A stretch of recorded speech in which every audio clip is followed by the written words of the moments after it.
What's up? I'm Dan Fredenberg, and this is another Chance Encounter. Hey, what's up? I'm Dan Fredenberg. I'm a commercial real estate guy. I'm from the internet.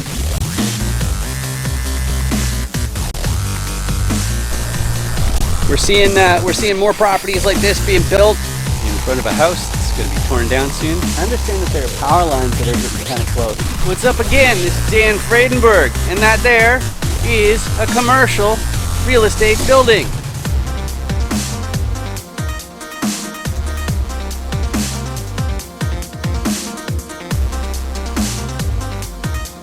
I'm joined today with Becca Hintergardt. Did I pull that off right? Is that a good way to pronounce that, or did I mess it up? Perfect. Well done. Better than I can do almost.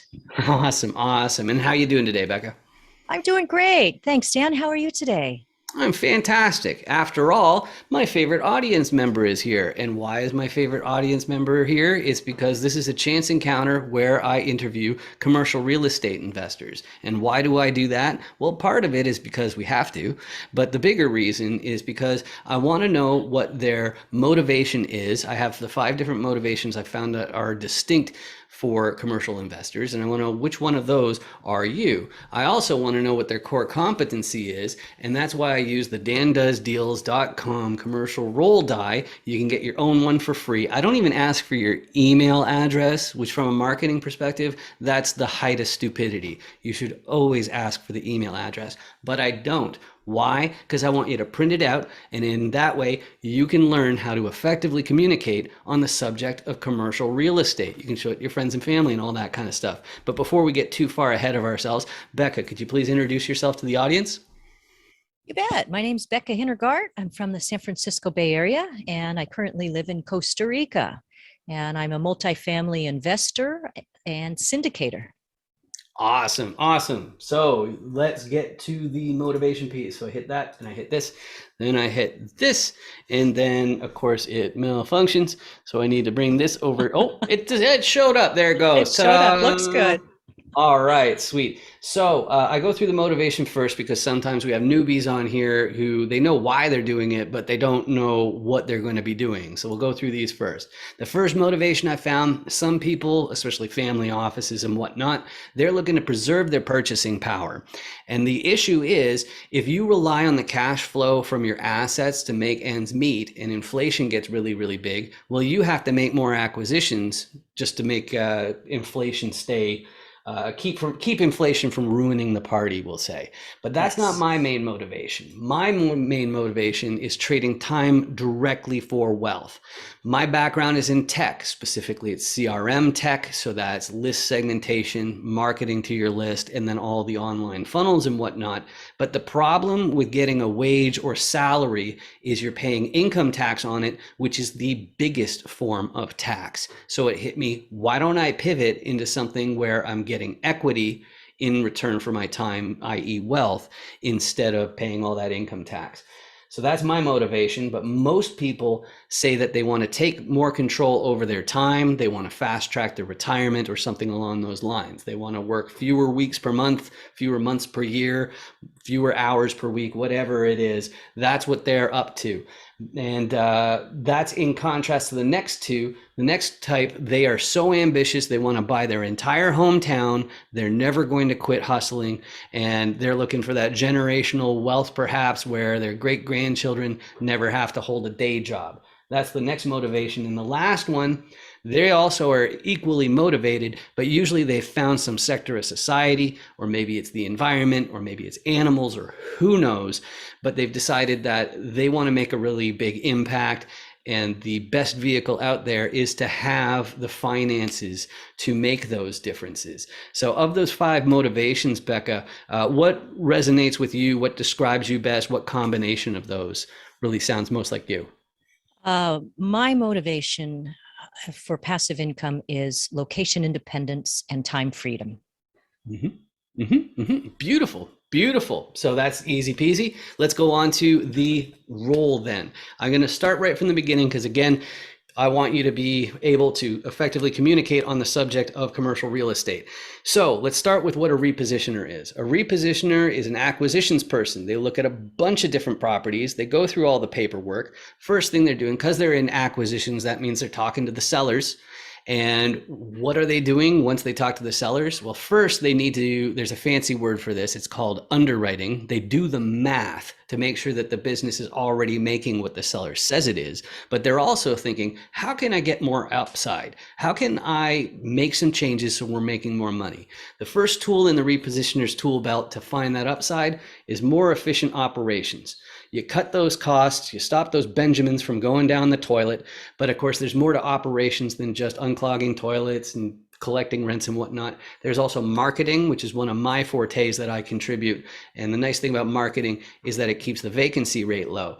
There's also some other things for operations, but right now, because real estate is so hot, operations probably isn't going to be enough for most repositioners. So they'll get a contractor team to do a value add. They'll do the renovations to make the place nicer. And then that way they can charge more in rent. People will be fine with paying that additional rent.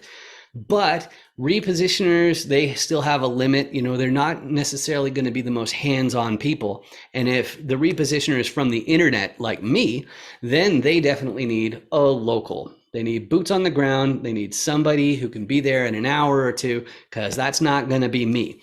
And if you look at the local, the contractors, the repositioners, and the operations, the tenants would look at that line and say, oh, those must be the owners. But of course, it's not that simple. The banks, the financiers, the fund managers and whatnot, they're also involved. And the financiers, when they look at your deal that I've described so far and the team, there's going to be one question on their mind, which is, who's your sponsor? Who's your KP? And the reason why you need a sponsor or KP is that's to be eligible for the loan. So even if you have big bucks like Elon Musk, then if you want to buy, say, like 150 or a 350 unit apartment complex, you still need somebody in the fold who already owns a similar asset, or you will not be eligible for the loan. You also need a certain amount of liquidity, and you also have to have a balance sheet of at least the amount of the loan. But if you have all those pieces, you've got yourself a commercial real estate deal. So Becca, as far as your core competencies and what you are most likely to contribute to your next deal, what do you got? I would say on your die there, I'm a repositioner. We All right. buy value add multifamily properties, partner with other experienced operators, boots on the ground, and reposition the building to sell in 3 to 5 years. Excellent, excellent. And the next question that I always ask my guests, it has to do with your ideal property. So when commercial real estate investors are asking about ideal property, maybe they'll say your buy box or something like that. They're really looking for, I like to say, 3.5 things. The first thing is geography. Where is the asset? In other words, it might be what state, it might be what county, it might be what neighborhood, but you got to know where it is, okay? The second part is the unit count. If you're doing industrial, then you're not going to really have a unit count the same way, but or warehousing for that matter. But it doesn't matter if it's multifamily, self-storage, mobile homes, whatever it is, you're going to have a unit count, and that's absolutely pivotal. Now, I said 3.5 things. The other 1.5, they're both called class. See, there's 2 different meanings of the word class. They use the same word. I hate that. They use the same rating system for both of them. One of them is describing the area that the building is in. So it's like, what's the crime rate? Okay, how close are good schools? All right. Whereas the other class, the other meaning of class is the condition of the building.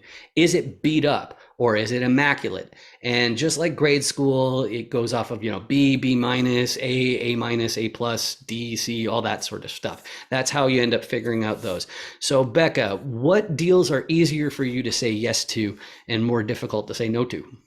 Yes, sir. Well, you did a great summary on that. Very well done. We look for B-class assets that we can reposition, usually in 1980s vintage and up. We look for 50 to 150 units because the economies of scale we find is about the 50 range. We don't like really over 150 because it's like turning the Titanic. We find that to be the sweet spot. And the area is Texas, primarily the San Antonio to San Marcos corridor. So B asset, San Antonio to San Marcos corridor, and a value add. and 50 to 150 units. Beautiful, beautiful. All right, and so my next question then is that's the ideal property, but the next question is the ideal person. And one thing I love about commercial real estate is because it's multifaceted. There are so many people on the different sides, and nobody's going to be all of them for any amount of time when in a bigger deal anyway. So what I ask my guest is, well, who's the best person to reach out to? Who can you help more than anybody else? Me personally, because of my marketing background, I'm always looking for the sponsors and KPs because they're the ones who already have some sort of system in place. But if they need to scale, they've actually got something to work with, and that matches my own skill set from tech and marketing. But Becca, without breaking any SEC restrictions, so you're not allowed to entice investors unless you've got your fund or a 506C or a Reg A. But who's the best person to reach out to that you can help? Is it beginners, intermediate, you name it? The best person to reach out to me, or the person I reach out to, like a sponsor?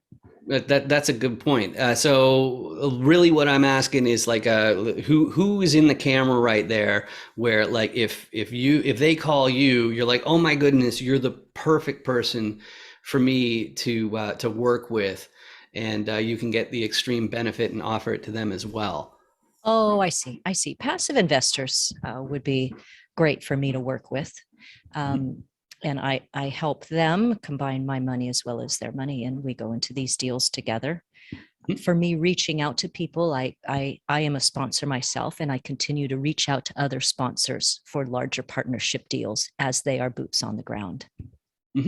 All right, beautiful. And the last question I have for you then is we ended up meeting through some meetups, and I see you on LinkedIn here and there. Is LinkedIn the best way to reach you, or is there a website that's better? How should people reach out to you? LinkedIn is great. You can find Becca Hintergardt there if you could spell it, but probably easier just to www.hintinvestments.com, HINT investments.com. Yeah. And there I have a great lead magnet on 6 steps to put your income on autopilot and move overseas, like where I am in Costa Rica. Yeah, the Yeah. laptop lifestyle. It's good stuff. Good stuff. Yeah, I can definitely relate. So the only thing I have left though is actually it's not for you. It's for you in the audience, which is I need to draw your attention below my left hand. There's if you're on a desktop computer, there's this awful it's so ugly. This big red button, and I've got this campaign to ban the red buttons. And the only way to get rid of these red buttons is to click on them, and then they turn gray. I call it the gray button of tranquility, because the gray button of tranquility has a wonderful superpower. It means that YouTube begins to pay for these videos instead of me, which is better, right? And it costs you absolutely nothing. All it means is that these videos might show up on your list of suggestions. There's no guarantee of that, but you don't even have to watch those extra videos because you've already done me an enormous favor by hitting that ugly, awful button. On a phone, it's just the red word subscribe. But yeah, you hit the subscribe button and then YouTube will start paying for this. And that's all I want for Christmas. So thank you very much for watching. Thank you very much for, I'm sure you did hit that button. But also, Becca, you've done me an enormous favor by joining me today. This has been fantastic getting to know you. Wonderful, Dan. Thank you for your time. This is so fun. I love the work you're doing. Awesome. Thanks.